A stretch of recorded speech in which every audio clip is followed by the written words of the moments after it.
Yo, what is good, YouTube, and welcome back to another JC2K video. In today's video, we're going to be ranking the best power forwards in NBA 2K24 MyTEAM here on this tier list. But before we hop into the video, if you haven't already, make sure you hit that subscribe button. Help me push towards the 18,000 subscriber mark on the channel. I upload every single day, and I would really appreciate it if y'all do subscribe. I'm uploading every single day, tons of MyTEAM content, trying to hit 18K by the end of January, which is about 50 subs a day away. That's about the pace we need to hit, so would really appreciate it if y'all do subscribe if you haven't already. But without further ado, let's hop right into it. We're going to start off with a big Blake Griffin. Blake is fine at power forward. He's just not incredible. Defensively, he's very solid. He slashes at a very, very high level, and he will hit his open threes, can put the ball on the floor. He's just small at 6'9". His release is a little bit baited. He's not an incredible defender simply because of the player build and the size, although he is a very solid defender when fully evoed. I do think Blake is a very, very good power forward. Like, I think he's A tier. I think he's honestly a card people are sleeping on. Like, I don't see why some people don't consider using this card, actually. But for me, I think A tier is probably the highest I'd put him. Kenyon Martin is basically the budget version of Blake Griffin. He's the same type of card. Very athletic, can shoot the ball a little bit, solid defender. Blake is a better defender, though. Blake is probably a better shooter as well. Kenyon is still a very solid card, but he is literally the budget version of Blake Griffin. I think putting him a tier below makes complete sense. Anthony Davis, he might be the last guy in the S tier today, but I do believe he will crack the S tier. I think he is very, very good all the way around in my team. Just a really complete, solid option at the power forward position. The only thing he doesn't do at an incredibly high level, I guess, is perimeter defense, but he's pretty good there too. He's got a really nice release. Overall, just a really, really solid card in my team.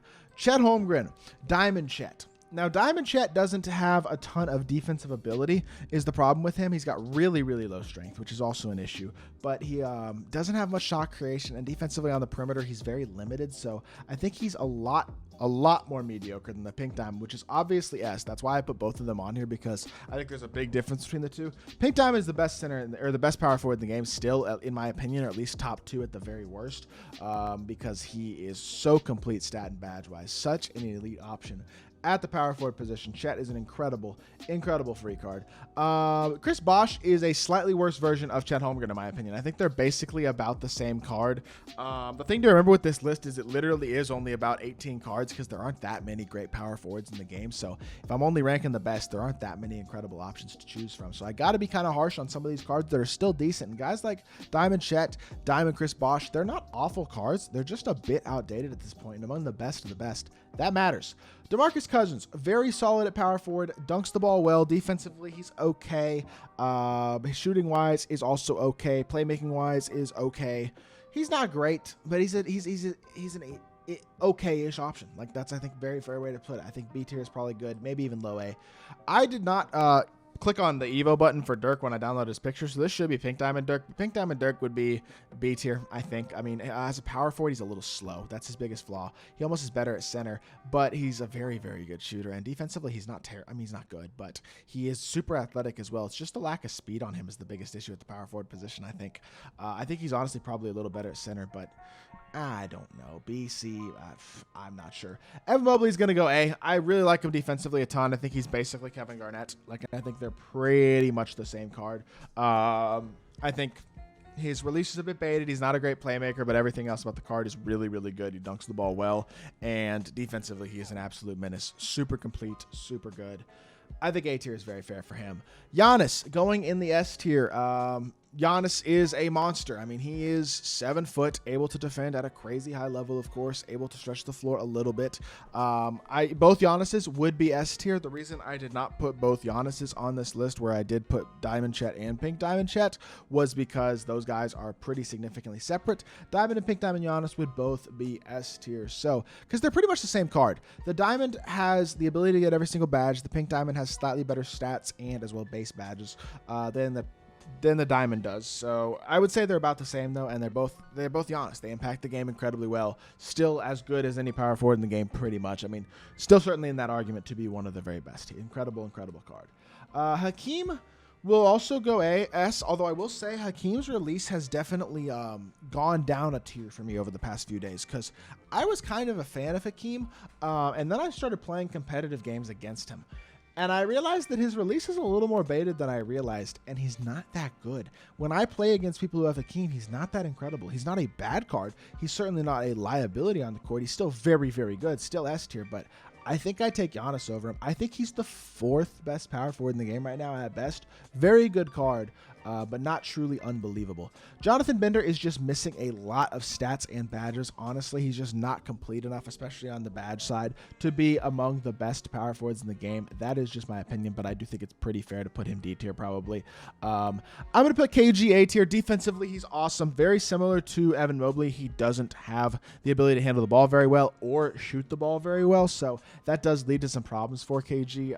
Just prevents him from being on the top level, where pretty much the guys in S tier can, for the most part, do everything. Obviously, Hakeem kind of in that same boat with not as elite of a release, not the playmaking, but he's like a true center pretty much at power forward with a really good speed as well. So, a 7-footer with his player build. He's a dog.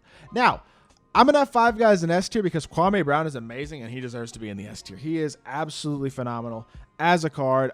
Incredible release. He is really, really good all the way around. On the interior, his stats and badges are awesome. That's where most of his stat and badge boosts really seem to be, or best stats and badges, I should say, are on that interior. And then he has an awesome release and even has Kemba escapes, so he moves really well as well.